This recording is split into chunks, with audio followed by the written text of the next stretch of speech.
Всем привет! Я рада вас приветствовать на своем канале. Сегодня мы в мастер-классе будем делать вот такие маленькие простые резиночки. Эти резиночки подойдут для маленьких принцесс, которые ходят в садик.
Делаем резиночку.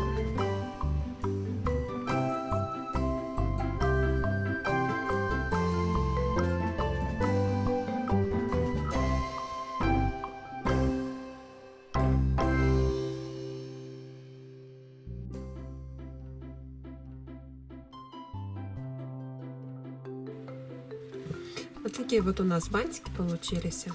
Очень красивые, нарядные бантики получились. Их можно носить каждый день в садик, тем более сейчас осень. Если вам понравилось видео, поставьте лайк и подпишитесь на канал. Я буду очень рада вам. Всем спасибо за просмотр и всем пока!